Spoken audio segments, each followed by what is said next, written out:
नमस्कार दोस्तों, स्वागत करता हूं मैं आपका अपने YouTube चैनल पर फिर एक नए वीडियो के साथ।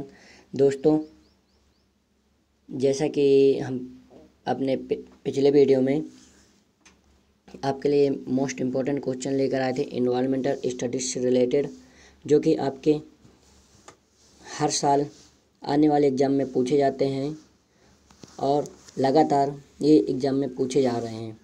तो फ्रेंड्स, आप ये क्वेश्चनों को ज़रूर याद करके जाइएगा और ये क्वेश्चन आपको एग्ज़ाम में रखे हुए मिलेंगे। ये क्वेश्चन आपके लिए मोस्ट इम्पॉर्टेंट होने वाले हैं, तो वीडियो को पूरा देखिएगा, स्किप मत कीजिएगा और वीडियो पर आप लास्ट तक बने रहिएगा। पूरी जानकारी वीडियो में बताई जाएगी और आप कैसे लिखेंगे, कैसे कॉपी भरेंगे और नंबर इसमें कैसे अच्छा से अच्छा गेन कर पाएंगे। तो वीडियो पर बने रहिएगा सारी जानकारी के साथ। तो दोस्तों, मैं सबसे पहले आपसे कहना चाहूँगा कि अगर आप हमारे न्यू सब्सक्राइबर हैं तो चैनल को सब्सक्राइब ज़रूर कर लीजिए और वीडियो अच्छा लगे तो लाइक ज़रूर कीजिएगा, क्योंकि वीडियो बनाने में दोस्तों बहुत ज़्यादा मेहनत लगती है और आपको सब्सक्राइब करने में 1 मिनट भी नहीं लगता है। चलते वीडियो पर। जैसे कि हमारा क्वेश्चन है, रिन्यूएबल एवं नॉन रिन्यूएबल एनर्जी के स्रोतों का वर्णन कीजिए। तो फ्रेंड्स, हमारा 11वां क्वेश्चन है। जैसे कि हम पिछले वीडियो में 10 क्वेश्चन का डिस्कस कर चुके हैं, जो कि हमारी मैराथन क्लास थी, तो आप उस वीडियो को ज़रूर देख लीजिएगा। हमारा फर्स्ट मैराथन क्लास है, फर्स्ट महा मैराथन क्लास, उस वीडियो को ज़रूर देख लीजिएगा और एग्ज़ाम देने से पहले आप इन वीडियो को देख के जाइएगा, जिससे आप एग्ज़ाम में अच्छा नंबर गेन कर सकेंगे।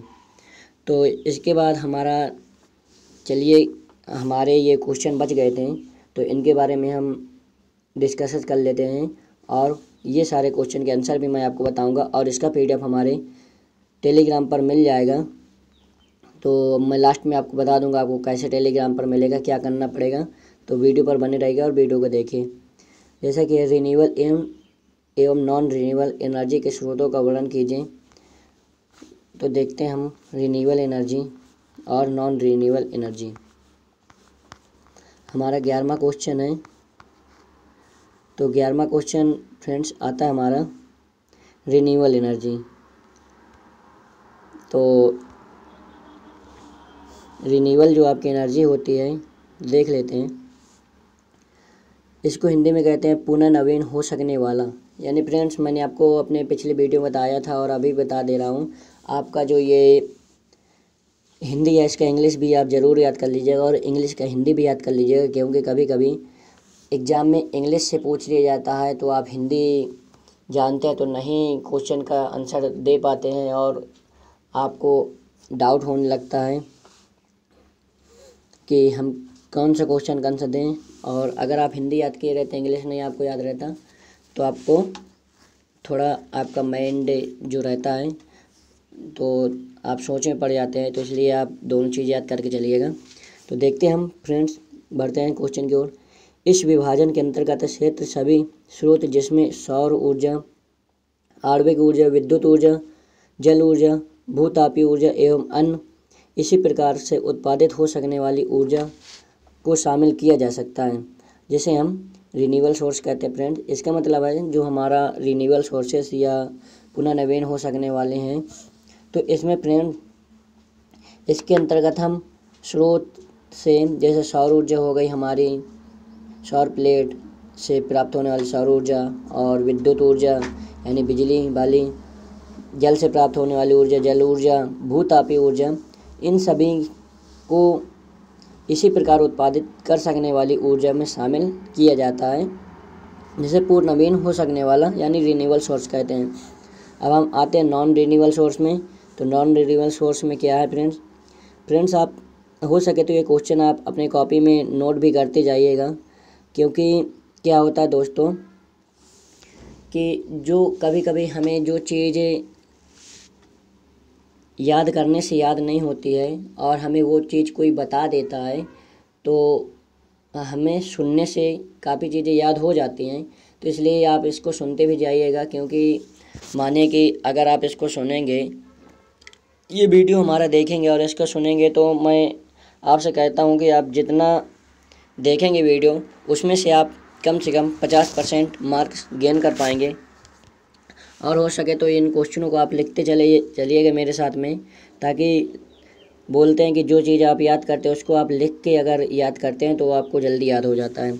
तो फ्रेंड्स हम देख लेते हैं इसके बाद नॉन रिन्यूएबल सोर्स यानी पुनः नवीन न होने वाले। तो इस श्रेणी में लगभग सभी परंपरागत स्रोतों से प्राप्त तेल, कोयला और गैस आते हैं। लकड़ी परंपरागत ईंधन स्रोत होते हुए भी इस प्रकार के स्रोत में शामिल नहीं की जाती है क्योंकि यह पुनः उत्पादित किए जा सकने वाली वस्तुओं की श्रेणी में आती है। फ्रेंड, जो हमारा पुनः नवीन होने वाली या नॉन रिन्यूएबल सोर्सेस है वो हमारे क्या है इस श्रेणी के अंतर्गत फ्रेंड्स हमारे जैसे तेल है, कोयला है और गैस इत्यादि आदि चीज़ें आती हैं। मान लीजिए जैसे लकड़ी से परंपरागत हमें ईंधन के स्रोत मिलते हैं जो कि हमें कोयला होता है। तो इस प्रकार के स्रोत को सम्मिलित नहीं की जाती है फ्रेंड्स, क्योंकि यह पुनः उत्पादित किए जा सकने वाली वस्तुओं की श्रेणी में आते हैं। मान लीजिए जैसे हमारा कोयला लकड़ी हो गई, लकड़ी को हमने जलाया, उससे हमें कोयला प्राप्त हुआ और उस कोयले से हम दोबारा आग जला सकते हैं, इसलिए पुनः उत्पादित किए जा सकने वाली वस्तुओं की श्रेणी में आ जाते हैं, इसलिए हम इसे नॉन रिन्यूएबल सोर्सेस कहते हैं। तो फ्रेंड्स बढ़ते हम नेक्स्ट क्वेश्चन पर, बने रहिएगा वीडियो पर। नेक्स्ट क्वेश्चन है हमारा भारत सरकार द्वारा शुरू किए गए जलवायु परिवर्तन पर राष्ट्रीय कार्य योजना NAPCC के विशिष्ट क्षेत्र क्या हैं। फ्रेंड्स, ये आपका 2019 के मॉडल पेपर में आया हुआ क्वेश्चन है और हर साल ये जितने मैं क्वेश्चन बता रहा हूँ ये हर साल मॉडल पेपर में मतलब मॉडल पेपर मैंने आपके एग्ज़ाम में पूछे जाते हैं और आपको रखे मिलेंगे।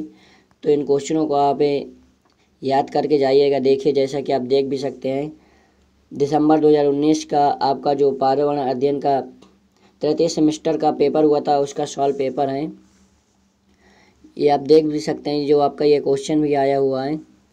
भारत सरकार द्वारा शुरू किए गए जलवायु परिवर्तन पर राष्ट्रीय कार्य योजना NAPCC के विशिष्ट क्षेत्र क्या है। तो देखते हैं इसके विशिष्ट क्षेत्र क्या है। भारत सरकार ने जलवायु परिवर्तन पर राष्ट्रीय कार्य योजना के तहत 8 मिशनों के एक सेट में जल, नवीकरणीय ऊर्जा दक्षता, कृषि और अन्य लोगों के साथ राष्ट्रीय योजना तैयार किया है। इसका मतलब फ्रेंड्स जो हमारी भारत सरकार है वो हमारी जलवायु को परिवर्तन करने के लिए 8 मिशन के एक सेट में जल को और नवीनीकरण ऊर्जा को और ऊर्जा दक्षता और कृषि और अन्य लोगों के साथ राष्ट्रीय योजना को तैयार किया है, जिसमें जलवायु शमन है, जिसको हम इंग्लिश में कह सकते हैं क्लाइमेट मिटिगेशन और अनुकूलतम के लिए भविष्य की नीतियों और कार्यक्रम को संबोधित करने के लिए 30 जून 2008 को एक्शन प्लान जारी किया गया था। ये आप ज़रूर याद कर लीजिएगा कि जो आपका भारत सरकार द्वारा शुरू किए गए जलवायु परिवर्तन का मिशन कार्य है वो आपका 30 जून 2008 को एक्शन प्लान जारी कर दिया गया था इसके ऊपर। और जिसमें से हमें जीवन स्तर को ऊपर उठाने के लिए उच्च आर्थिक विकास दर बढ़ाए रखने के प्राथमिकता पर जोर देने के लिए योजना को मसौदा तैयार किया गया था। फ्रेंड्स, एक बात मैं आपको और बताना चाहता हूँ यहाँ पर कि अगर आपका जो वीडियो चल रहा है और आपका वीडियो आपको अच्छी क्वालिटी नहीं देख रहा है तो आप अपने मोबाइल की क्वालिटी को बढ़ा सकते हैं, जिससे आपको पूरा वीडियो साफ साफ देखने लगेगा, अच्छी क्वालिटी में देखने लगेगा। और फ्रेंड्स, वीडियो को लाइक ज़रूर कर दीजिए, क्योंकि वीडियो को लाइक करने में आपको एक सेकेंड 2 सेकेंड नहीं लगने और वीडियो को बनाने में बहुत मेहनत लगती है। फ्रेंड्स, मैं आपके लिए इतना मेहनत करता हूँ, वीडियो बनाता हूँ। और चैनल को सब्सक्राइब कर लीजिए, ज़्यादा अपने दोस्तों में ज़्यादा से ज़्यादा शेयर करके उनकी भी मदद करने की कोशिश करिए।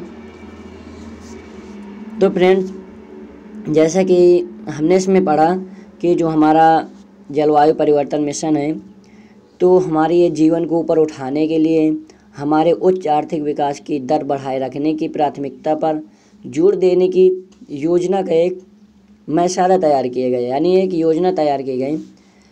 तो योजना किन उपायों पर थी कि योजना उन उपायों की पहचान करते थे जैसे कि जो जलवायु परिवर्तन से प्रभावी ढंग से निपटने के लिए सह लाभ अर्जित करते हुए हमारे विकास के उद्योगों को बढ़ावा देते हैं। जो हमारा जलवायु परिवर्तन था उसमें हमारे योजना एवं हमारे उपायों की पहचान करती है और जलवायु परिवर्तन से प्रभावी ढंग से निपटने के लिए हमें अच्छे लाभ अर्जित करते हैं और हमारे विकास के उद्देश्यों को भी बढ़ावा देती है। यह कहता है कि ये राष्ट्रीय उपाय विकसित देशों की सहायता अधिक सफल होंगे। फ्रेंड्स, मान लीजिए जो हमारे जलवायु मिशन है, इससे हमारे जो राष्ट्र के उपाय हैं, विकसित देश हैं की सहायता अधिक सफल होंगे। विकसित देशों की सहायता से हम अधिक सफल इसमें हो पाएंगे और यह प्रतिज्ञा करते हैं कि भारत का प्रति व्यक्ति ग्रीन हाउस गैस उत्सर्जन, फ्रेंड आप यहाँ देख सकते हैं ग्रीन हाउस गैस उत्सर्जन आपको दिखाई दे रहा है, मैं आपको अच्छे से दिखा दूँ तो एक ग्रीन हाउस से आपका आता भी है, उसको भी आप तैयार कर लीजिएगा। ये बहुत ही ज़्यादा इम्पोर्टेंट है और आपके एग्ज़ाम में पूछा जाता है, ये कई सालों से एग्ज़ाम में आ रहा है ग्रीन हाउस। इसका भी क्वेश्चन इसी में अभी है मोस्ट इम्पॉर्टेंट में, तो आप देख लीजिएगा, इसको भी पढ़िएगा और क्वेश्चन पर बने रहिएगा। 10 नंबर आपके पक्के हैं फ्रेंड्स ग्रीन हाउस के, और जो ये सारे क्वेश्चन हैं आपके सारे क्वेश्चन में आपको एग्ज़ाम में मिलेंगे। तो फ्रेंड्स कोश्चन को तैयार करते रहिए। देखिए जैसे किसी भी तरह के विकसित देशों से अधिक नहीं होगा जो आपका ग्रीन हाउस उत्सर्जन है, वो कोई भी देश हो विकसित तो उससे हमारा कम नहीं होगा, यानी उसके बराबर ही होगा, चाहे उससे ज़्यादा हो जाए। यहाँ तक कि जब तक हम अपने विकास के उद्देश्यों को पूरा नहीं करते हैं तो हम अपनी कार्य योजना को कंटिन्यू करते रहेंगे। और 8 मिशन द्वारा गठित किया गया है जो कि अनुकूलन और शमन के व्यापक लक्ष्यों को प्राप्त करने के लिए जिम्मेदार होंगे, जैसे कि लागू होता है। फ्रेंड्स, जो हमारा ये विकास का उद्देश्य है अगर हमारा पूरा नहीं करते हैं तो हम कंटिन्यू इस पर काम करते रहेंगे और अपने 8 मिशनों द्वारा गठित किया गया है जो अनुकूलतम समय है उसको लक्ष्य को प्राप्त करने के लिए हम जिम्मेदार होंगे। जैसे कि हमारे यहाँ पर लागू किया गया, आप देख सकते हैं कि राष्ट्रीय और कार्यक्रम होंगे। ऊर्जा दक्षता को बढ़ाने के लिए राष्ट्रीय कार्यक्रम किए जाएंगे। सस्टेनेबल हैबिटेट पर राष्ट्रीय मिशन होगा और राष्ट्रीय जल मिशन पर बढ़ावा दिया जाएगा। हिमालयन परिस्थिति तंत्र को बनाए रखने के लिए राष्ट्रीय मिशन, ग्रीन इंडिया के लिए राष्ट्रीय मिशन, सतत कृषि यानी सस्टेनेबल एग्रीकल्चर के लिए राष्ट्रीय मिशन, जलवायु परिवर्तन के लिए रणनीतिक ज्ञान पर राष्ट्रीय मिशन, NAPCC अन्य चल रही पहलुओं का भी वर्णन किया गया जिसमें शामिल हैं। तो फ्रेंड्स, इसमें हमारे कौन कौन से कार्यक्रम होंगे जो कि हम लागू किया गया, जैसा कि आप दोबारा देख सकते हैं। एक है आपका राष्ट्रीय और कार्यक्रम, दूसरा पॉइंट है ऊर्जा दक्षता को बढ़ाने के लिए राष्ट्रीय कार्यक्रम, तीसरा पॉइंट है सस्टेनेबल हैबिटेट पर राष्ट्रीय मिशन, चौथा पॉइंट है राष्ट्रीय मिशन राष्ट्रीय जल मिशन, पाँचवा पॉइंट है हिमालयन परिस्थिति तंत्र को बनाए रखने के लिए राष्ट्रीय मिशन, 6 पॉइंट है अपना ग्रीन इंडिया के लिए राष्ट्रीय मिशन। इसके बाद है सतत कृषि यानी सस्टेनेबल एग्रीकल्चर के लिए राष्ट्रीय मिशन, 7वां राष्ट्रीय मिशन के लिए रणनीतिक ज्ञान पर राष्ट्रीय मिशन। NAPCC अन्य चल रही पहलों के भी वर्णन करते हैं जिसमें निम्न शामिल हैं, जैसे कि हम यहाँ पर आगे देख भी सकते हैं। जैसे कि हमारा पहला विद्युत उत्पादन यानी पावर जनरेशन, दूसरा नवीनीकरण ऊर्जा रिन्यूएबल एनर्जी, तीसरा ऊर्जा दक्षता एनर्जी एफिशिएंसी। फ्रेंड्स, हम आते हैं नेक्स्ट क्वेश्चन पर। आप ये वाला क्वेश्चन बहुत इम्पोर्टेंट मान के याद करिएगा, हर साल एग्ज़ाम में आ रहा है, चल रहा है एग्ज़ाम में, कई सालों से पूछे जा रहा है। और आपका देख सकते हैं, आपको दिखाया भी कि 2019 में भी आया हुआ है, प्रीवियस ईयर एग्ज़ामों में आ रहे हैं। इसके बाद अब friends national green tribunal NGT को समझाइए। देखिए आप, या ग्रीन हाउस जो वगैरह हैं, यानी ग्रीन गैस भी है, ग्रीन हाउस ग्लोबल वार्मिंग है, ये आपके बहुत इम्पोर्टेंट है। तो देखते हैं हम अपना 13वां क्वेश्चन।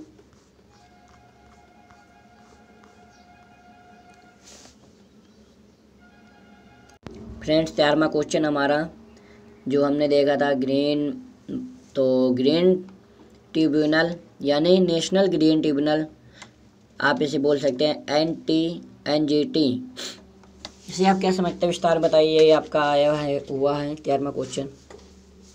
तो फ्रेंड्स आप ऐसा भी लिख सकते हैं, जो आपका आया था नेशनल ग्रीन ट्रिब्यूनल, तो आप ऐसा लिख सकते हैं NGT का full form national green tribunal होता है, जिसे हिंदी में ग्रीन ट्रिब्यूनल कहते हैं। तो फ्रेंड्स इसमें आपके एक नंबर तो पक्का हो गया अगर आप ऐसे लिख देते हैं। फिर इसके बारे में आपको पूरा समझाना है, जो कि आपका 10 नंबर क्वेश्चन रहेगा। Green tribunal, national green tribunal NGT। National green tribunal act 2010 में भारतीय संसद में पेश हुआ, जिसमें एक ऐसे ट्रिब्यूनल के बनने की बात कही गई जो पर्यावरण के मुद्दों पर फैसला दे। यह एक्ट और इसके अंतर्गत बना ट्रिब्यूनल भारतीय नागरिकों के स्वस्थ पर्यावरण मिलने के अधिकार की बात करता है। फ्रेंड्स जो आपका ये national tribunal green tribunal NGT है, इसमें आपका एक्ट यानी 2010 में भारतीय संसद में पेश हुआ था, जिसमें से एक ऐसे ट्रिब्यूनल के बनने की बात कही गई थी जो पर्यावरण के मुद्दों पर फैसला दे रहा था। यानी ये जो हमारा पर्यावरण था, इसके मुद्दों पर फैसला दें। और एक्ट में बात कही गई थी, इसके अंतर्गत बना ट्रिब्यूनल भारतीय नागरिकों को स्वास्थ्य पर्यावरण के मिलने के अधिकार की भी बात की गई थी। जैसे फ्रेंड्स आगे बताया गया कि नेशनल ग्रीन ट्रिब्यूनल का गठन 18 अक्टूबर 2010 में किया गया। यह पर्यावरण के जुड़े मुद्दों के प्रभावी और जल्दी निराकरण के लिए बनाया गया था। ये मुद्दे खास तौर पर पर्यावरण के अंतर्गत जंगलों की सुरक्षा और संरक्षण सुनिश्चित करने, अन्य प्राकृतिक स्रोतों का संरक्षण, पर्यावरण से जुड़े कानूनी अधिकारों की रक्षा और किसी नागरिक के अधिकारों के हनन पर उन्हें आर्थिक सहायता मुहैया कराने से जुड़े थे। फ्रेंड जैसा कि आपका जो ये एक्ट 2010 का मुद्दा उठाया गया था NGT पर, नेशनल ग्रीन ट्रिब्यूनल पर, जिसमें से आपको 2010 में बात कही गई थी कि पर्यावरण पर अधिकार की बात की गई थी और नागरिकों को स्वास्थ्य पर्यावरण मिले। और इसका जो गठन हुआ था 10 अक्टूबर 2010 में किया गया था। नेशनल ग्रीन ट्रिब्यूनल का गठन 10 अक्टूबर 2010 में किया गया था। तो फ्रेंड्स इसमें ऐसे जुड़े मुद्दे और प्रभावी निराकरण के लिए यह बनाया गया। इसमें ऐसी बातें खास तौर पर रखी गई पर्यावरण के अंतर्गत, जैसे कि जंगलों की सुरक्षा की जाए और संरक्षण को सुनिश्चित करने के लिए बात कही गई।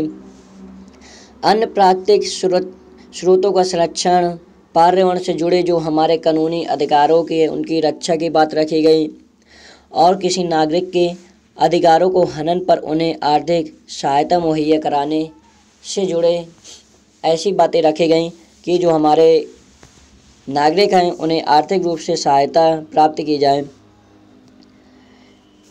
इसके बाद फ्रेंड्स आते हैं नेक्स्ट।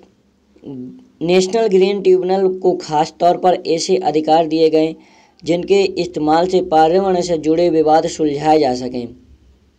इस संस्था के द्वारा पर्यावरण से जुड़े विवादों को जल्दी सुलझाने और बड़े अदालतों से इस तरह के विवादों को भार कम कर संभव बनाना खास उद्देश्य था। इसी ट्रिब्यूनल में भी विवाद को 6 महीने के भीतर सुलझाने की कोशिश की जाती है। प्रारंभ में NGT के 5 जगह ऑफिस खोलने की योजना थी। नई दिल्ली हो गई, जैसे कि इस ट्रिब्यूनल का मुख्य ऑफिस है नई दिल्ली में। इसके अलावा ट्रिब्यूनल के ऑफिस भोपाल में है, पुणे में है, कोलकाता में है और चेन्नई में भी खोले जाएंगे। इसमें ऐसी बातें कही गई इसमें पर्यावरण संरक्षण, वनों तथा अन्य प्राकृतिक संसाधनों से संबंधित मामलों के प्रभावी और त्वरित निपटारे भी किए जाते हैं। यह ट्रिब्यूनल सिविल प्रोसीजर कोड 1908 के अंतर्गत तय प्रक्रिया द्वारा बाधित नहीं है, बल्कि यह नैसर्गिक न्याय के सिद्धांतों द्वारा निर्देशित है। इसका मुख्य उद्देश्य यानी मुख्य केंद्र दिल्ली में है। एनजीटी के चेयरमैन सुप्रीम कोर्ट के सेवानिवृत्त जज होते हैं। उनके साथ न्यायिक सदस्य के रूप में हाई कोर्ट के सेवानिवृत्त जज होते हैं। एनजीटी में सिर्फ इन कानूनों से जुड़ी बातों को चुनौती दी जा सकती है जो निम्न है। फ्रेंड, जो हमारा नेशनल ग्रीन ट्रिब्यूनल है यानी एनजीटी है, उसमें से हमें कोई भी बात को, कोई भी विवाद हो पर्यावरण से रिलेटेड, उसको जल्दी से जल्दी सुलझाने की इसमें बात की गई और ऐसा बताया गया कि इसमें 6 महीने के भीतर कोई भी विवाद को सुलझाने की कोशिश की जा सके। जैसे कि प्रारंभ में हमारे जो एनजीटी के ऑफिस खोले गए, ये मोस्ट इम्पॉर्टेंट है, ये पूछ भी सकता है आपको उसमें शॉर्ट आंसर में कि जो हमारा एनजीटी के मुख्य ऑफिस हैं वो कहाँ खोले गए और कितने खोले गए। तो फ्रेंड्स, हमारे एनजीटी के 5 जगह ऑफिस खोले गए, जैसा कि नई दिल्ली हो गया, भोपाल हो गया, पुणे, कोलकाता और चेन्नई में भी खोले जाने की बात कही गई थी। फ्रेंड्स,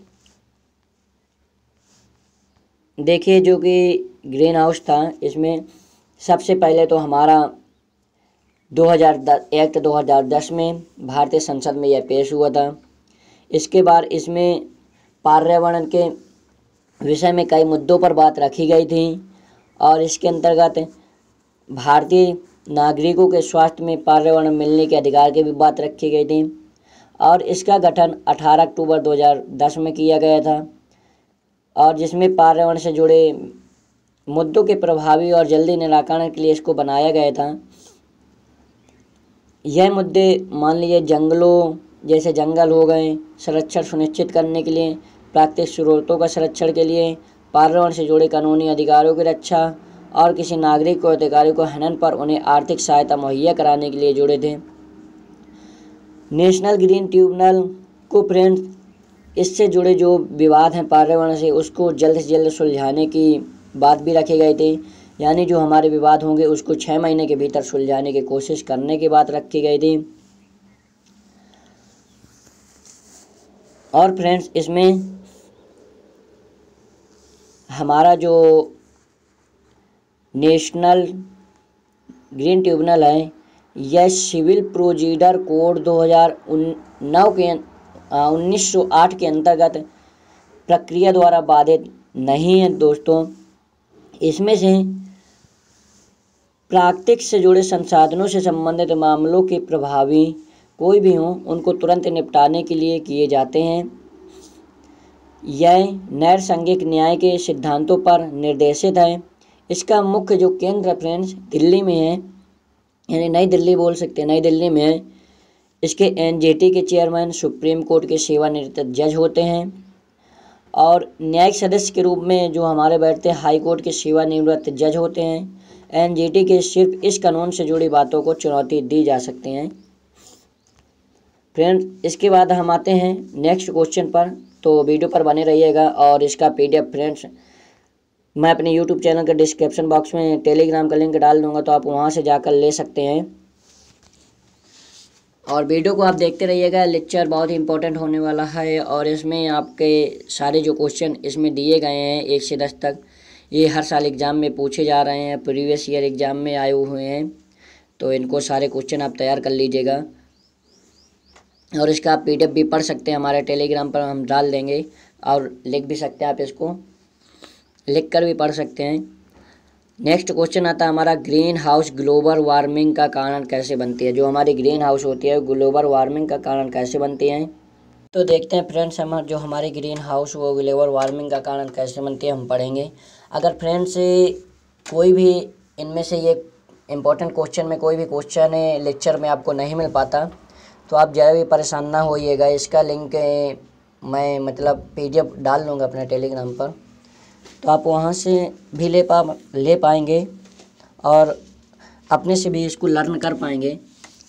देखते हैं हम हमारा जो ग्रीन हाउस है इसको हिंदी में बोलते हैं हरित गृह प्रभाव, यानी ग्रीन हाउस का जो इफेक्ट होता है हरित गृह प्रभाव पर संक्षिप्त टिप्पणी लिखिए, ये आया हुआ था क्वेश्चन में।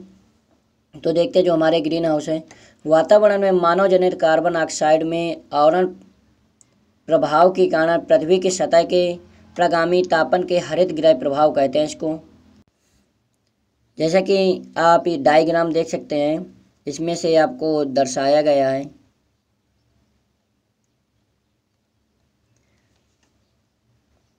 एक पैरेलल में डायग्राम बनाएंगे और इसमें कुछ डॉटेड लाइन कर देंगे नीचे और ऊपर थोड़ा डॉट कर देंगे।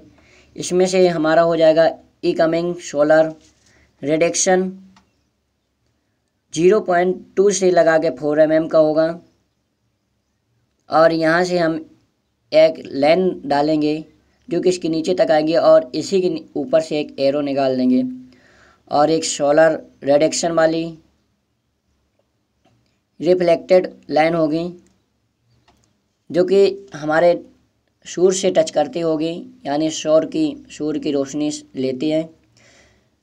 इसके बाद फ्रेंड्स ये जो हमारा है तो इसको हम कहेंगे एटमॉस्फेयर और एक लाइन हमारी नीचे से जाएगी एरो जो कि इसी को काटते हुए जाएगी, जिसको हम कहेंगे आउटगोइंग इन्फ्रारेड रेडिएशन। दूसरी हमारी लाइन जाएगी इसको काटते हुए एरो हमारी, जो कि ये नीचे के ऊपर फिर मुड़ जाएगी, ऊपर नहीं जा पाएगी। Infrared radiation absorbed by green house gas और हमारी जो लाइन होगी एकदम पैरेलल में घूम जाएगी। Infrared radiation emitted by earth surface जो कि हमारा 4 से 1.25 mm के बीच में होगा। तो देखते हैं हमारा ग्रीन हाउस प्रभाव क्या है।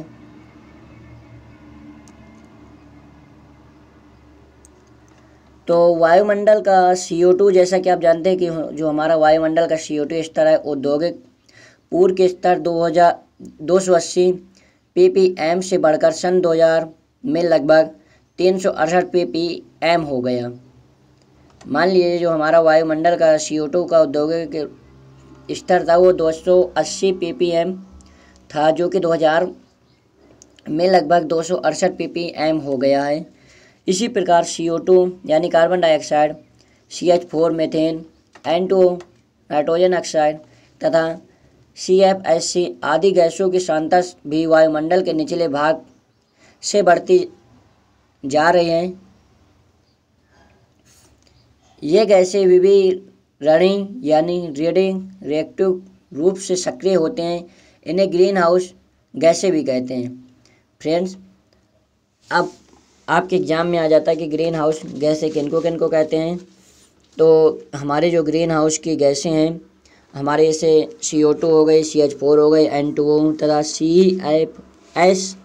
CFCS आदि गैस हमारी ग्रीन हाउस की गैसें के अंतर्गत भी आती हैं, क्योंकि ये दीर्घ यानी बड़ी तरंगी इंफ्रारेड अवरक्त पृथ्वी की सतह तक आने देती हैं, लेकिन पृथ्वी से निकलने वाले दीर्घ तरंगी इंफ्रारेड अवरक्त विकिरणों को पृथ्वी से आंतरिक में नहीं जाने देती। अतः गैसों का यह आवरण ग्रीन हाउस के कांच के दरवाजे अथवा मोटर गाड़ियों की कांच की खिड़कियों, अतः उसे ग्रीन हाउस प्रभाव भी कहते हैं। जैसे कि वायुमंडल में इन गैसों की जो सांद्रता है बहुत अधिक वृद्धि कर रही है, अधिक विकिरणों को बाहर जाने से रोक लेती है, जिससे ग्रीन हाउस प्रभाव बढ़ जाता है।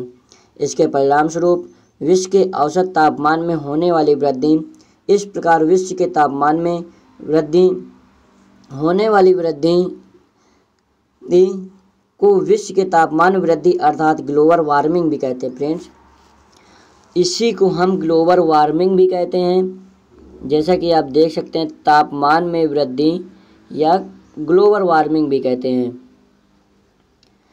और जो इसकी पारिस्थितिक हैं, तो जैसा कि पारिस्थितिक वैज्ञानिकों का मानना है कि अगले 50 वर्षों में इस प्रकार विश्व के तापमान में वृद्धि अर्थात ग्लोबल वार्मिंग के पृथ्वी के तापमान से 2 से 5 सेंटीग्रेड की वृद्धि हो जाएगी। इससे तथा ध्रुवीय बर्फ टॉप पोलर आइस कैप पिघलने लगेंगे, जिसके फलस्वरूप कुछ ही दशकों में समुद्र का स्तर 5 मीटर तक बढ़ जाएगा। फ्रेंड्स, जो हमारी ये ग्रीन हाउस गैस हैं इसको ग्लोबल वार्मिंग भी कहते हैं। इससे हमारे क्या होगा, जैसे इसकी मान लीजिए तापमान बढ़ता है या तो इनकी वृद्धि बढ़ती जा रही है और आगे आने वाले समय में बढ़ेगी, जैसा कि 2 से 5 डिग्री सेंटीग्रेड की वृद्धि हो जाएगी। तो इससे जो हमारे टापू पर बड़े बड़े पहाड़ों में बर्फ़ बड़ी बड़ी सिल्लियों में जम जाते हैं गर्मियों में ठंडियों में, तो उसमें क्या होगा फ्रेंड्स, वो बर्फ़ पिघल जाएगी और पिघल कर हमारे नदियों से होते हुए समुद्र में आएगी, जिससे हमारा समुद्र का 2 से 5 डिग्री समुद्र का जो जल स्तर होगा वो 5 मीटर तक बढ़ जाएगा।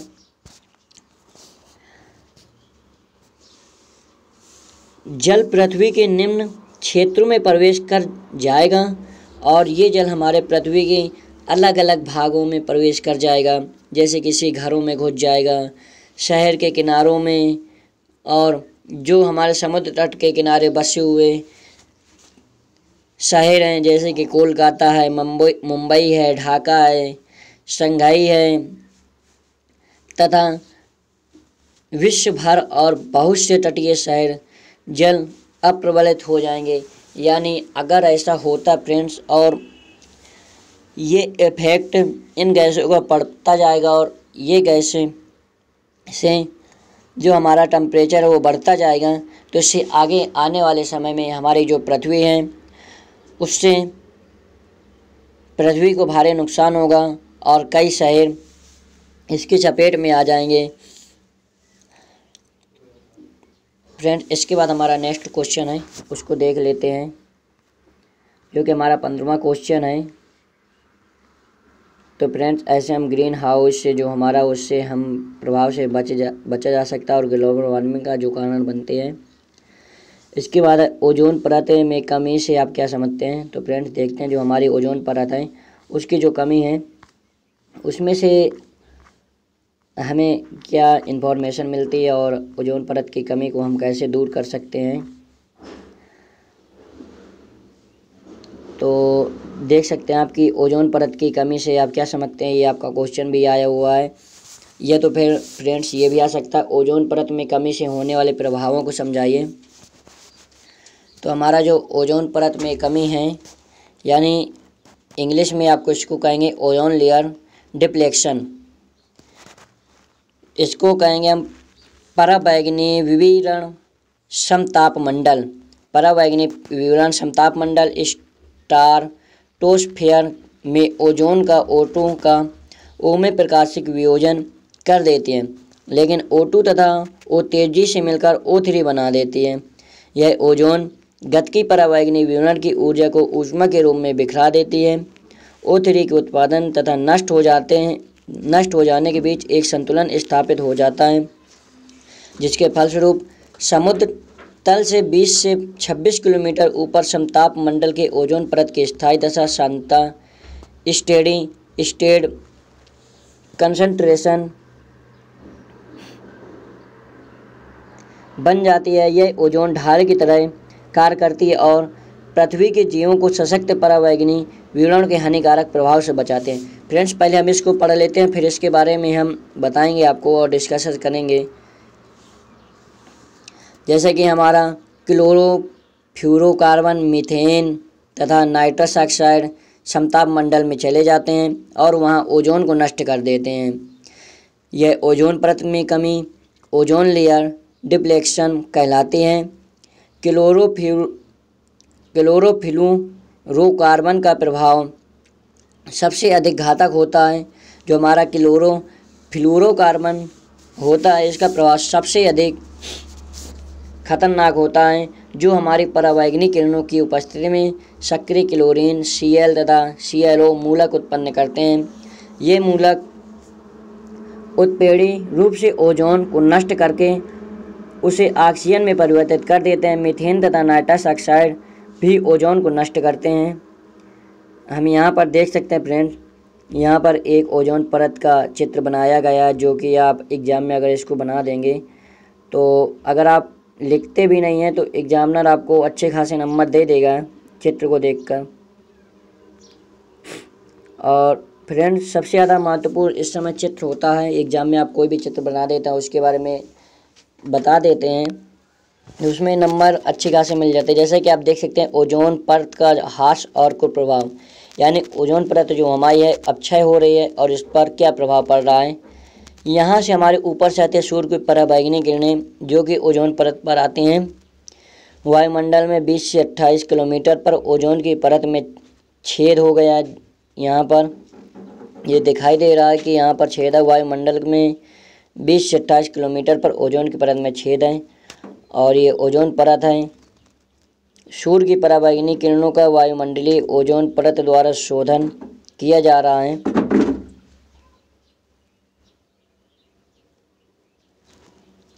आप देख सकते हैं यहाँ पर एक व्यक्ति खड़ा हुआ है। जैसा कि ये घातक गैसों CFC द्वारा ओजोन और क्लोरोफ्लोरो CFC यानी परत में छेद करना, ये जो परत में छेद है इससे इसको कई प्रभाव पड़ रहे हैं, जैसा कि मानवीय हस्तक्षेप, वातानुकूलन, रेफ्रिजरेशन आदि से निकलने वाली गैसों के दुष्प्रभाव इस पर पड़ रहे हैं। और ओजोन परत के छिद्रता के कारण से सूर्य की पराबैंगनी किरणों का भू सतह तक पहुंचना, यानी जो हमारा ओजोन परत है उसके में जो छिद्र हो गया है उसके कारण से सूर्य की जो पराबैंगनी किरणें हैं वो हमारी भूमि तक की सतह तक पहुंच जाती हैं, जिससे भू सतह पर सूर्य की पराबैंगनी किरणों द्वारा त्वचा रोगों, मनुष्यों में त्वचा का कैंसर में वृद्धि, कृषि उत्पादन का ह्रास और प्रभावित क्षेत्र में जीव जंतुओं का प्रजनन का ह्रास, सूर्य द्वारा पराबैंगनी किरणों के दुष्प्रभाव, सूर्य सतह के स्तर। फ्रेंड्स, पहली बात तो हम एक चित्र बना लेंगे जो कि आयत के आकार का होगा। उसमें ऊपर हम दर्शा देंगे ओजोन परत का ह्रास एवं कुप्रभाव। ऊपर हम सूर्य भी बना सकते हैं, उसमें से सूर्य की जो किरणें आएंगी यहाँ बना सकते हैं। पराबैंगनी किरणें यहाँ पर एक एरो के द्वारा दर्शा देंगे और पैरेलल में बना सकते हैं हम इसको। और ये जो ओजोन परत पर छिद्र हो गया उसको दर्शा सकते हैं।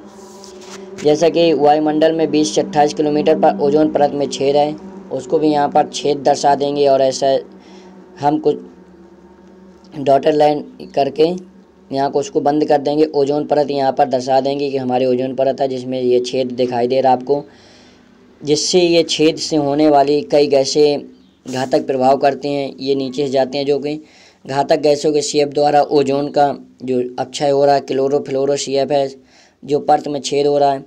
और मानव के जो हस्तक्षेप है, वातानुकूलन यानी वातावरण पर रेफ्रिजरेशन से निकलने वाली गैसें जो हमारे फ्रिज वगैरह होती हैं उससे जो गैसें निकलती हैं बहुत ही हानिकारक होती हैं। और जो ये गैसें निकलते हैं यहाँ से होती हुई ये हमारे ओजोन परत पर दुष्प्रभाव डालते हैं, जिससे हमारी परत दिन प्रतिदिन कमज़ोर होती जा रही है। उसमें एक छेद भी होता जा रहा है।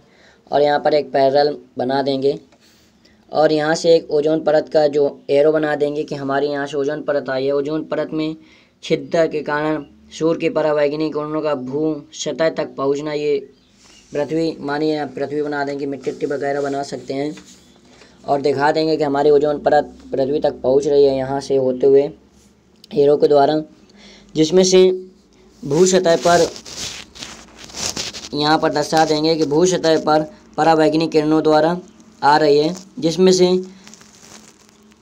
ये ओजोन परत के आने से पृथ्वी पर हमारे त्वचा रोग हो जाते हैं। जैसे मनुष्यों की त्वचा का कैंसर हो जाता है, कैंसर में वृद्धि होने लगती है, त्वचा रोगों में वृद्धि होने लगती है, या कृषि उत्पादन का ह्रास होता है जो हमारी कृषि है। और अगर ओजोन परत नष्ट हो रही है उससे आने वाली जो किरणें हैं वो हमारे कृषि को भी नुकसान पहुंचाती हैं।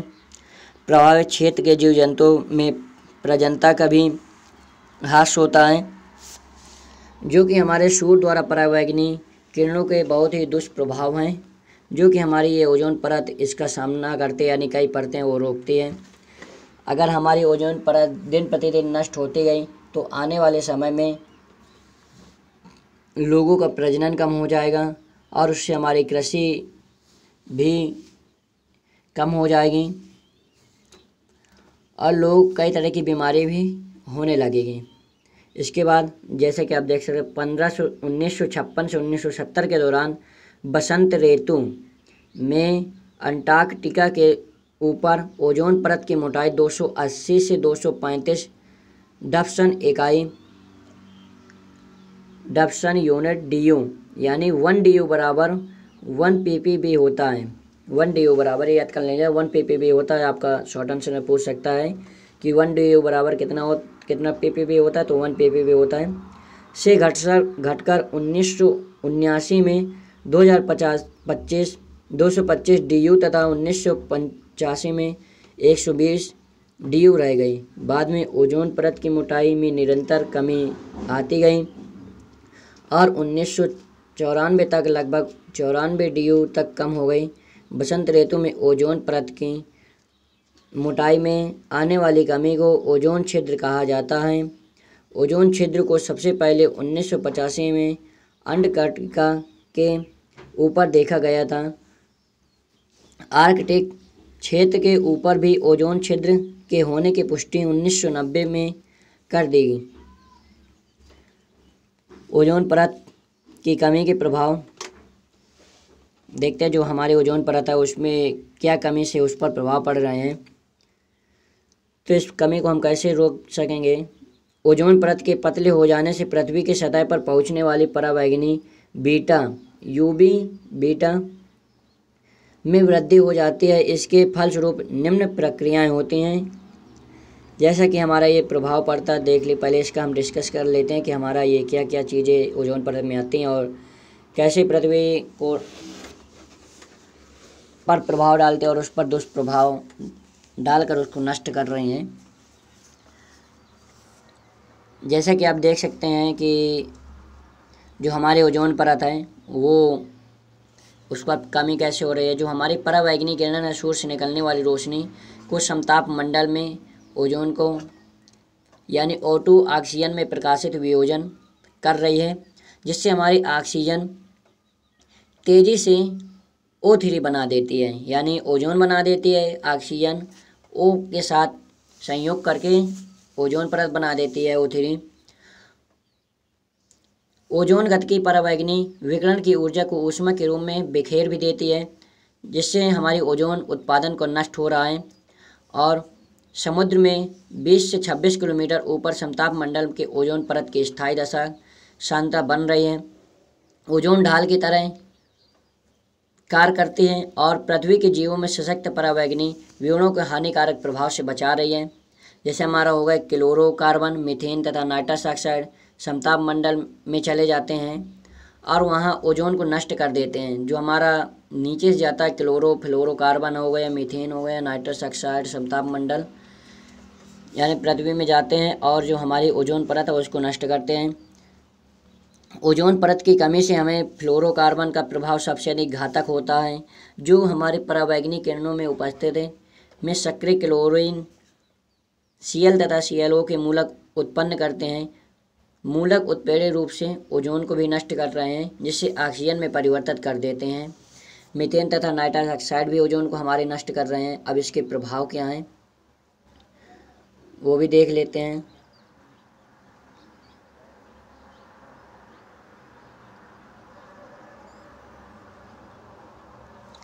देख सकते हैं आप हरित गृह प्रभाव यानी ग्रीन हाउस इफेक्ट यानी ओजोन के अंतर्गत भी आता है यही। तो इससे क्या प्रभाव पड़ता है। वातावरण में मानव जनित कार्बन डाइऑक्साइड के आवरण प्रभाव यानी ब्लैंकिंग इफेक्ट के कारण पृथ्वी की सतह के प्रगामी तापन को हरित प्रभाव गृह भी कहते हैं। अगर आपका क्वेश्चन हरित गृह प्रभाव आ सकता है तो आप ये भी लिख सकते हैं कि वातावरण के मानव जनित कार्बन डाइऑक्साइड के आवरण प्रभाव के कारण पृथ्वी के सतह के प्रगामी को हरित प्रभाव भी कहते हैं। ये आपका ओजोन परत का प्रभाव है। इसके बाद हमारा नेक्स्ट क्वेश्चन आता है, वो देख लेते हैं। अम्ल वर्षा से आप क्या समझते हैं, वर्णन कीजिए। तो हम देखते हैं हमारा जो अम्ल वर्षा है उसका भी देखते हैं, उसमें क्या क्या टॉपिक दिए गए हैं।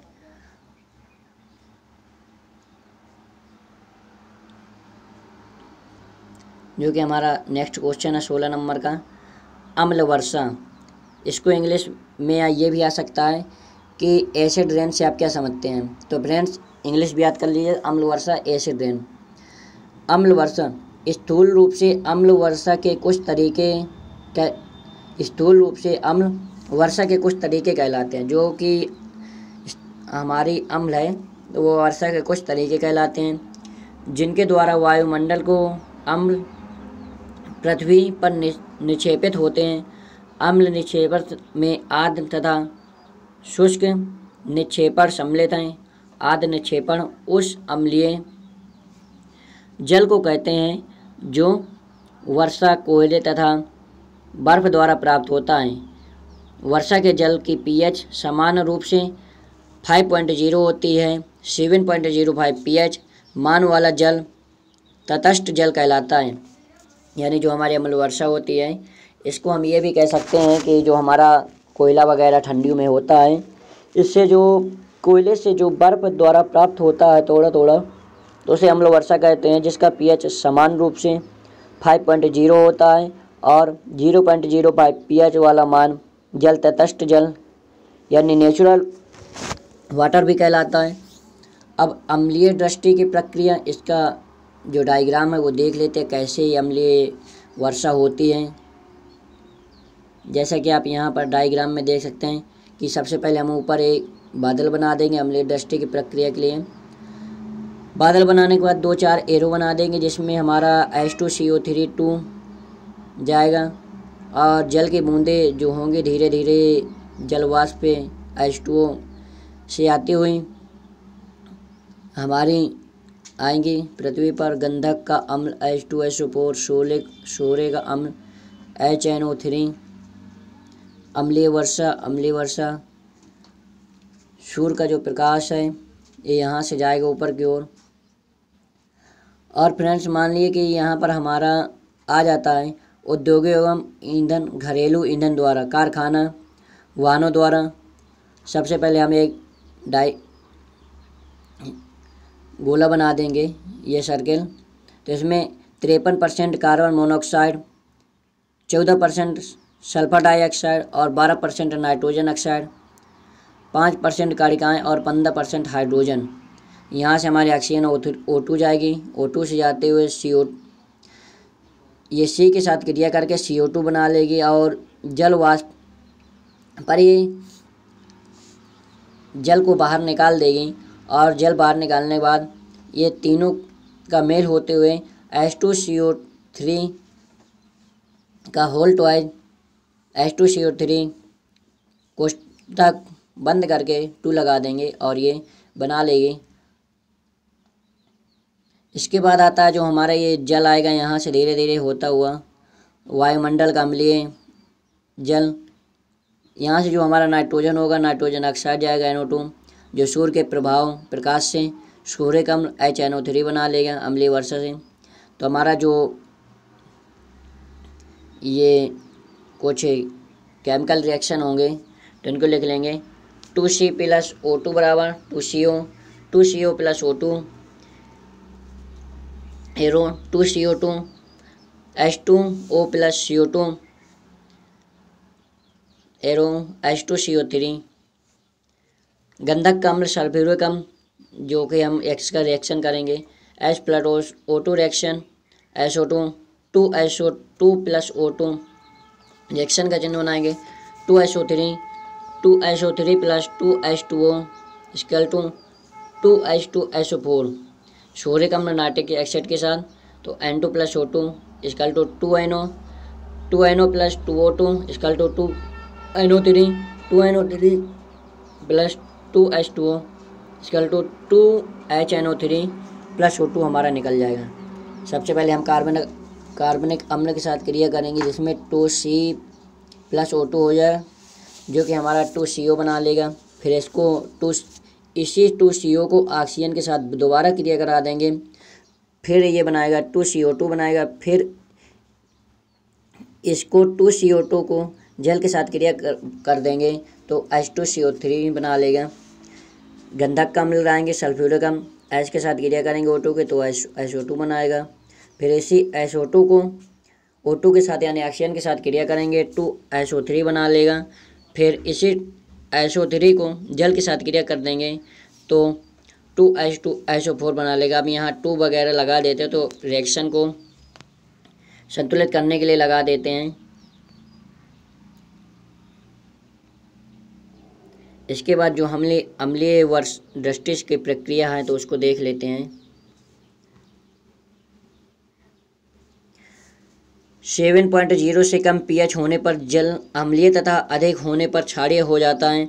जब जल की pH 0.4 से कम हो जाती है तो वह जल जैविक समुदायों के लिए हानिकारक हो जाता है। नाइट्रोजन की oxide VOCs, sulphur dioxide SO2 वायु में अत्यधिक क्रियाशील होते हैं। ये तेजी अम्लों सल्फ्यूरिक अथवा नाइट्रिक के ऑक्सीकृत हो जाते हैं जो शीघ्र जल में घुल जाते हैं और अम्ल वर्षा के रूप में भूमि पर गिरता। शुष्क निक्षेपण हवा के बहने के साथ अम्लीय गैसों तथा कणों के वायुमंडल से मिल जाने से संबंधित है जो फिर भूमि पर आकर गिरते हैं।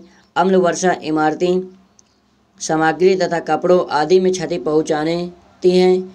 हमारे प्राचीन स्मारकों जैसे आगरा का ताजमहल को अम्ल निक्षेपण की संक्षारणी क्रिया को खतरा पैदा हो जाता है। अम्ल वर्षा थलीय तथा जलीय वनस्पतियों को विपरीत रूप से प्रभावित करती है। निम्न pH की स्थिति मृदा की सूक्ष्मजीवी गतिविधियों को प्रभावित करती है। जो हमारी अम्ल वर्षा होती है 7.0 से कम pH पर अम्लीय और अधिक क्षारीय हो जाती है तथा जल की जो हमारी pH होते हैं 0.4 से कम हो जाती है और हमारा जो जैविक समुदाय है वो बहुत हानिकारक हो जाता है। नाइट्रोजन जो हमारा तो है nitrogen oxide VOC, sulphur dioxide SO2 तथा कार्बन के ऑक्साइड क्रियाशील हो जाते हैं और जो हमारी ये तेज़ी से अम्ल होते हैं तेजी सल्फ्यूरिक द्वारा नाइट्रिक्स में ऑक्सीकृत भी हो जाते हैं जो शीघ्र ही जल में घुल जाता है और हमारा जो अम्ल वर्षा के रूप में भूमि पर गिरने लगता है, जिससे हमारा मान लीजिए जैसे आगरा का ताजमहल है इसमें जो पेंटेंट वगैरह होता है इसका जो मेंटेन वगैरह होता है, मानिए पानी वगैरह गिरने लगता है तो उसमें काफ़ी ज़्यादा खराबी आ जाती है जो कि भूमि पर नुकसान भी फैला सकती हैं। जैसे खेती वगैरह भी नष्ट होने लगती हैं, कभी कभी ज़्यादा कोयला झुक जाता है। फिर इसके बाद हमारा नेक्स्ट क्वेश्चन है रिसाइकलिंग मटेरियल से आप क्या समझते हैं? क्या रिसाइकलिंग वास्तव में पर्यावरण के लिए फ़ायदेमंद है? तो देखते हैं है कि नहीं। अब फ्रेंड्स हमारा ये रिसाइकलिंग ये शॉर्ट आंसर में पूछा गया था यानी अति लघुत्तम में, तो छोटा आंसर मिलेगा आपको। तो यह पर्यावरण की सुरक्षा और सार्वभौमिक कार्बन उत्सर्जन को कम करने का एक शानदार तरीका। रिसाइकलिंग का मतलब बेकार सामग्री को कुछ उपयोगी सामग्री में परिवर्तन करना है, जैसे गिलास, पेपर, प्लास्टिक और एल्यूमिनियम तथा स्टील जैसी धातुएं आमतौर पर पुनर्नवीनीकरण की जाती हैं। रिसाइकलिंग का मतलब ये होता है दोस्तों, जैसे कि हमारा कोई ख़राब चीज़ है, मान लीजिए जैसे कि हमारा दूषित जल ही है, उस दूषित जल को हम लाकर किसी टैंक में डाल देंगे और यानी सबसे पहले उसको एक जाली के द्वारा पानी डालेंगे एक टैंक में, जिसमें जो कचरा वगैरह होगा वो जाली में ही रह जाएगा। जैसे बोतल हैं, कपड़े वगैरह, रुई वगैरह वो जाली में रह जाएंगे। इसके बाद उस टैंक में जो हमारा एक तरह आप मान सकते हैं कि जो हमारा कचरा रहेगा वो तली पर बैठ जाएगा और उसी पानी को दूसरे टैंक में भेज देंगे, जो कि उसमें कुछ बहुत कचरा होगा वो भी दूसरे तली में बैठ जाएगा। इसके बाद इस जल को यानी कचरा जो नदियों में प्रवाहित कर देंगे, जिससे हमारा ये जो जल है नदी में मिलकर इसको फिल्टर किया जाएगा, जो कि हमारे घरों में आता पीने योग्य ये बन जाता है। फिल्टर करके।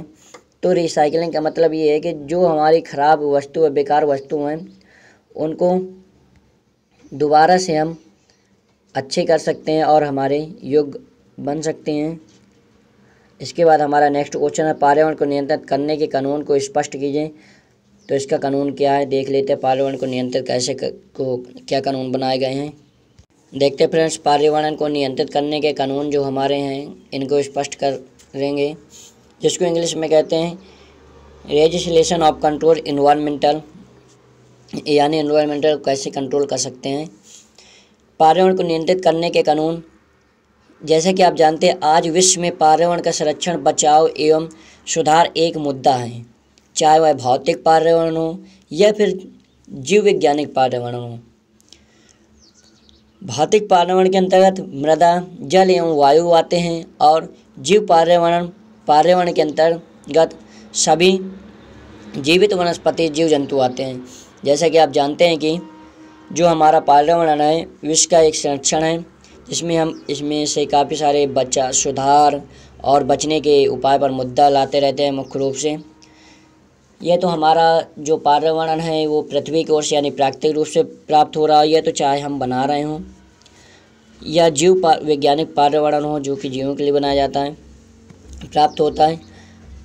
और भौतिक एवं जीव वैज्ञानिक दोनों पर्यावरण एक दूसरे पर निर्भर करते हैं। जैसा कि हमारा औद्योगिक शहरीकरण, जनसंख्या विस्फोट, संसाधनों का शोषण, परिस्थिति के संतुलन को बिगाड़ना, अत्यधिक जंतु एवं वनस्पतियों का नाश करना मुख्य कारण है। पर्यावरण का विनाश होने से एक देश से होने वाले पर्यावरण प्रदूषण से अप्रत्यक्ष रूप से पूरा विश्व दूषित हो जाता है। जो कि हमारा पर्यावरण है उससे मान लीजिए कोई देश दूषित हो रहा है तो पर्यावरण वायु के द्वारा फैलता है, जिससे वायु द्वारा दूसरा देश विश्व से दूषित हो सकता है। इसलिए हमें पर्यावरण को नियंत्रित करने के लिए जो कानून बनाए गए हैं, जो धारा बनाए गए हैं और उस धारा के संविधान में जो अनुच्छेद बनाए गए हैं उससे हम कैसे बचाव कर सकेंगे। पर्यावरण को साफ रखना न केवल हमारी नैतिक जिम्मेदारी होती है दोस्तों, बल्कि हमारी विविध जिम्मेदारी भी होती है। पर्यावरण को साफ सुथरा रखने हेतु समय समय पर कानून बनाए जाते हैं। भारत एकमात्र ऐसा देश है जिसके संविधान में सर्वप्रथम पर्यावरण संबंधित कानून को जोड़ा गया।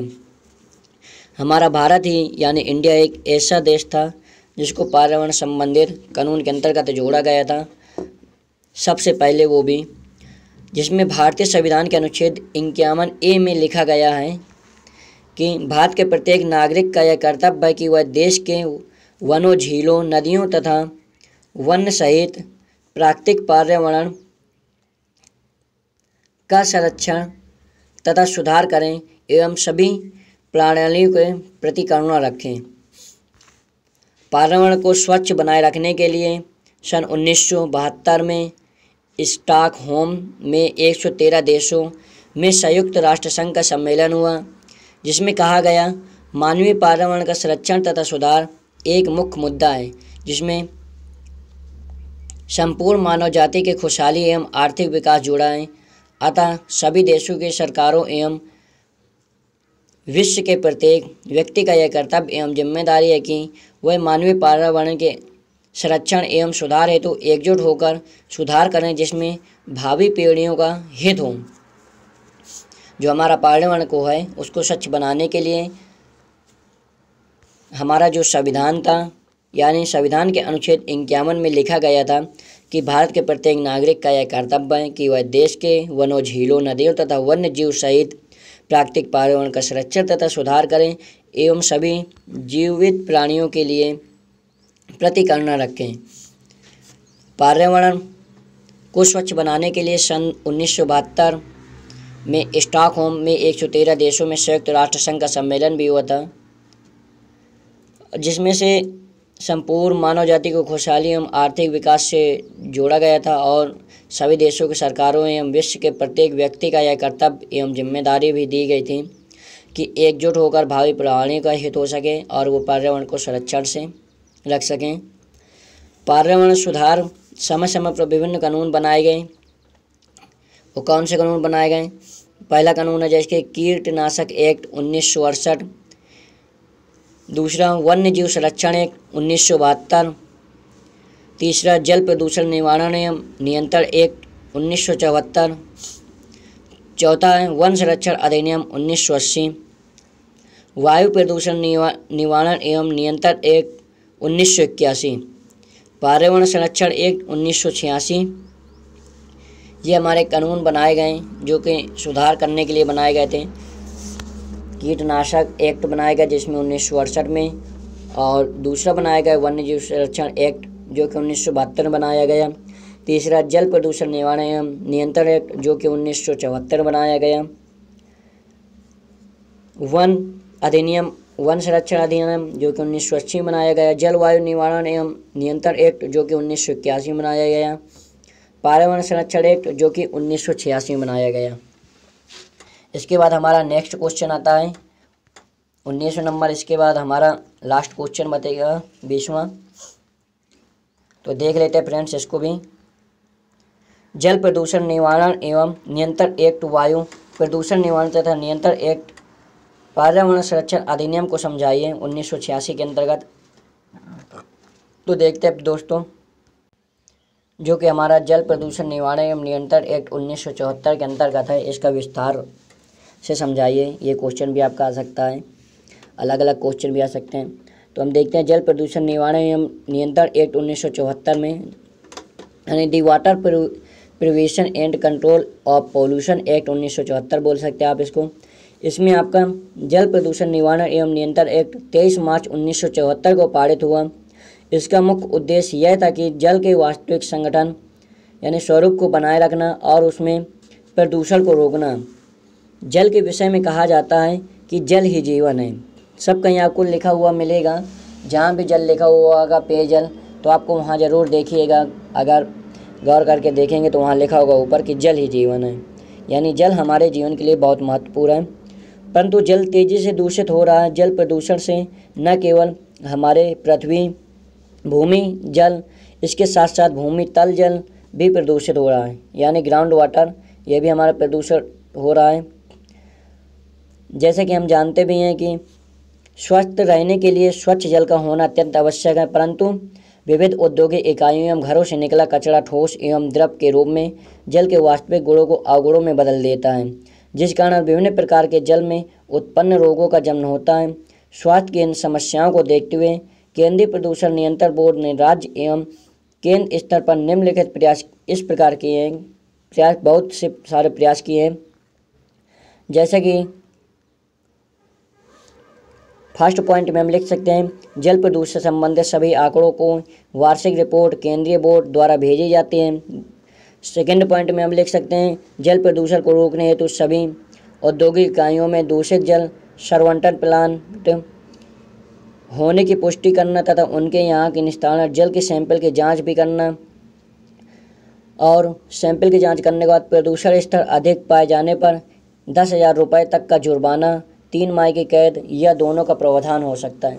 अगर दोस्तों आप जल को प्रदूषित करते हैं अपने औद्योगिक के द्वारा यानी कंपनियों के द्वारा, तो उसमें से आपको 10,000 रुपये जुर्माना और 3 माह की कैद भी हो सकती है। इसलिए आप जल को प्रदूषित न करिए, जिससे जल पृथ्वी में पीने योग्य बना रहे। थर्ड पॉइंट में लिख सकते हैं हम राज्य एवं केंद्रीय बोर्ड वैसे तो दोनों अपने आप में स्वतंत्र संस्थाएं हैं, परंतु केंद्रीय बोर्ड आवश्यकता पड़ने पर जरूरी दिशा निर्देश राज्य बोर्ड को लिए जारी करता है। चौथा पॉइंट में देखिए, जो हमारा तीसरा पॉइंट होगा, राज्य एवं केंद्रीय बोर्ड अलग अलग, आप जानते हैं कि अलग अलग होते हैं और स्वतंत्र दोनों एक दूसरे की संस्थाएं हैं। अगर आवश्यकता पड़ती है तो केंद्रीय बोर्ड आवश्यकता पड़ने पर राज्य बोर्ड को लिए दिशा निर्देश जारी कर सकता है। इसके बाद अगला पॉइंट हम लिख सकते हैं केंद्रीय एवं राज्य बोर्ड दोनों जल प्रदूषण को नियंत्रण एवं निवारण हेतु विभिन्न प्रोग्राम बनाते हैं एवं उन्हें लागू भी करते हैं। जो हमारा केंद्रीय बोर्ड और राज्य बोर्ड होता है, ये जल प्रदूषण को नियंत्रण करने के लिए यानी इसको रोकथाम के लिए कई प्रोग्राम करते हैं और उन्हें लागू भी करते हैं। नेक्स्ट हम लिख सकते हैं कि इस एक्ट के द्वारा पानी के कुएं एवं जलधारा में जहरीला एवं नशीला पदार्थ मिलाना अपराध। अगर आप पानी में या पानी की जलधारा में जहरीला और नशीला पदार्थ मिलाते हैं तो इसमें आपको अपराध के तहत जुर्माना और सज़ा भी हो सकती है। सन 1970 में इसी एक्ट के संशोधन में इसका नाम जल प्रदूषण निवारण एवं नियंत्रण शेष एक्ट 1977 रखा गया। इस एक्ट द्वारा उन लोगों को धन लेना है जो जल प्रदूषण फैलाने के जिम्मेदार हैं तथा इस धन से बोर्ड ने कार्य सुचारू ढंग से चल सके एवं उन प्लांटों को 25% की छूट दी जाती है जो अपने यह जल दूषित जल संवर्धन प्लान लगाना चाहते हैं। तो 25% की दोस्तों इसमें छूट भी दी जाती है जो कि हमारा जल प्रदूषण को रोकथाम के लिए यानी जल को रोकते हैं और उनको पीने योग्य जल बनाते हैं। उन प्लांटों को 25% की छूट भी दी जाती है दोस्तों। फ्रेंड इसके बाद हमारा नेक्स्ट क्वेश्चन आता है 20 में इन्वायरमेंटल इम्पैक्ट असेसमेंट या EIA बोल सकते हैं, इसको क्या कहते हैं विस्तार में समझाइए। तो अगर फ्रेंड्स आपको वीडियो अच्छा लगा तो वीडियो को लाइक ज़रूर कर दीजिए, कमेंट बॉक्स में अपनी राय दीजिए आपको वीडियो कैसा लगा और वीडियो को ज़्यादा से ज़्यादा दोस्तों में शेयर कीजिए ताकि उन लोगों को भी हेल्प हो सके। और दोस्तों ये वीडियो का PDF आपको हमारे टेलीग्राम पर मिल जाएगा तो आप वहाँ से जाकर इसको डाउनलोड कर लीजिएगा और इसको पढ़ सकते हैं। लेकिन एग्ज़ाम देने के पहले आप जब जाइएगा तो इस वीडियो को पूरा ज़रूर देख लीजिएगा और PDF भी हो सके तो पढ़ लीजिएगा। अगर आप PDF नहीं पढ़ पाते तो एग्ज़ाम देने जाने से पहले लेक्चर या वीडियो को ज़रूर देखिएगा जिससे आपका एग्ज़ाम अच्छा खासा जा सके। तो देखिए जैसा कि हमारा 20वां क्वेश्चन है पर्यावरण प्रभाव आकलन क्या है, समझाइए इसको, कितने प्रभावित इसके कितने भागों में विभाजित किया गया है ये भी बोल सकते हैं। या EI का फुल फॉर्म होता है इन्वायरमेंटल इम्पैक्ट असेसमेंट। जैसा कि देख सकते हैं प्रभाव का सारी चीज़ें यहाँ पर दी गई हैं, उद्योग वगैरह हैं और ये भी हैं। तो आप हमारे टेलीग्राम से ये सारा PDF पा सकते हैं और ये जो हमारे मोस्ट इम्पॉर्टेंट क्वेश्चन हैं ये भी आपको हमारे टेलीग्राम पर मिल जाएंगे तो आप वहाँ से ले लीजिएगा। अगर वीडियो अच्छा लगा तो वीडियो को लाइक कर दीजिए, दोस्तों को ज़्यादा शेयर करें तथा वीडियो में कमेंट करके हमें अपनी राय ज़रूर दें आपको वीडियो कैसा लगा। तो मिलते हैं आपसे नेक्स्ट वीडियो पर, तब तक के लिए बाय बाय, टेक केयर दोस्तों, जय हिंद दोस्तों।